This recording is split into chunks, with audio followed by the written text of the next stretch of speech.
Hello' friends, কেনে আছে আপোনালোক? আশা কৰোঁ আটাই কুশলে আছে।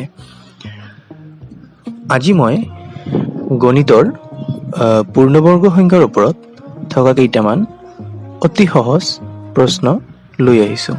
এইবোৰ প্ৰশ্ন বিভিন্ন কম্পিটিটিভ এক্সামত প্ৰায়ে অহা দেখা যায়।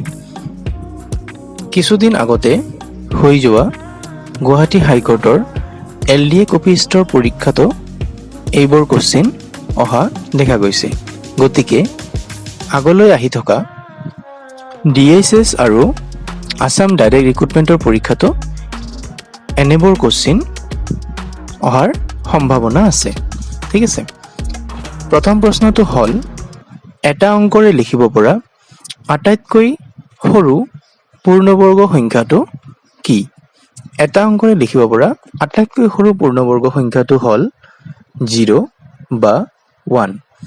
ইয়াত 0 বা 1 বুলি কোৱাৰ অৰ্থ হ'ল এইখিনিয়ে, অপশ্যনত যদি 0 আৰু 1 দুটাই থাকে তেতিয়াহ'লে আমি 0টো টিক কৰিম, আৰু যদি 0 নাথাকে তেতিয়াহ'লে 1টোত টিক কৰিম। ঠিক আছে, তাৰপিছত এটা অংকৰে লিখিব পৰা আটাইতকৈ ডাঙৰ পূৰ্ণবৰ্গ সংখ্যাটো হ'ল 9। 9 হ'ল 3ৰ বৰ্গ, 3 সংখ্যাটোৰ বৰ্গ হ'ল 9। ইয়াতে কোনটো সংখ্যাৰ বৰ্গ হয় বা নহয় সেইটো জানিলে ভাল, কিন্তু নাজানিলেও কথা নাই। জাষ্ট 4-5টামান সংখ্যা আছে, আপোনালোকে চাই যাওক, পৰীক্ষাত অপশ্যন চাই টিক কৰি আহিলেই ধুনীয়াকৈ 1 নম্বৰ পোৱা যাব।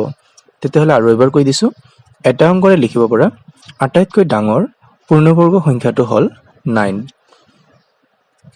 তাৰপিছত দুটা অংকৰে লিখিব পৰা আটাইতকৈ সৰু পূৰ্ণবৰ্গ সংখ্যাটো কি?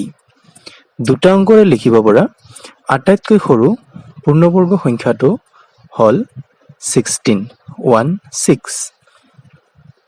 দুটা অংকৰে লিখিব পৰা আটাইতকৈ ডাঙৰ পূৰ্ণবৰ্গ সংখ্যাটো কি?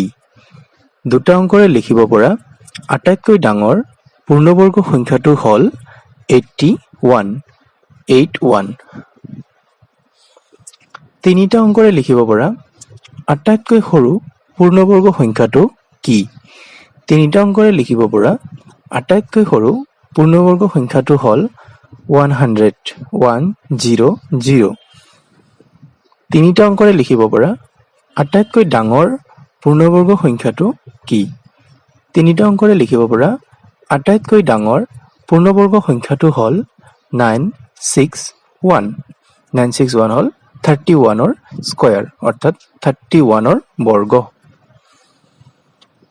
তাৰপিছত চাৰিটা অংকৰে লিখিব পৰা আটাইতকৈ সৰু পূৰ্ণবৰ্গ সংখ্যাটো কি? চাৰিটা অংকৰে লিখিব পৰা আটাইতকৈ সৰু পূৰ্ণবৰ্গ সংখ্যাটো হ'ল 1024। চাৰিটা অংকৰে লিখিব পৰা আটাইতকৈ ডাঙৰ পূৰ্ণবৰ্গ সংখ্যাটো কি? চাৰিটা অংকৰে লিখিব পৰা আটাইতকৈ ডাঙৰ পূৰ্ণবৰ্গ সংখ্যাটো হ'ল 9801। এই চাৰিটা অংকৰে লিখিব পৰা আটাইতকৈ সৰু পূৰ্ণবৰ্গ সংখ্যাটো কি? এইটো প্ৰশ্ন গুৱাহাটী হাইকোৰ্টৰ LDA কপিষ্টৰ পৰীক্ষাত আহিছিলে। নাজানিলে কি হয়, পৰীক্ষা হলত সৰু আৰু সহজ প্ৰশ্ন এটাও ভুল হৈ যায়। বহুতো জনা মানুহকে এই 1024টোৰ ভুলকৈ টিক কৰি অহা শুনিছোঁ। গতিকে ভিডিঅ'টো এবাৰ শেষলৈকে চালে আপোনালোকে যিহেতু শেষলৈকে চালে, গতিকে আপোনালোকৰ নিশ্চয় এনে প্ৰশ্ন আহিলে শুদ্ধ হ'ব বুলি আশা ৰাখিছোঁ। বাকী ভিডিঅ'টো শেষলৈ চোৱাৰ কাৰণে আপোনালোক সকলোকে ধন্যবাদ দিছোঁ। Thank U.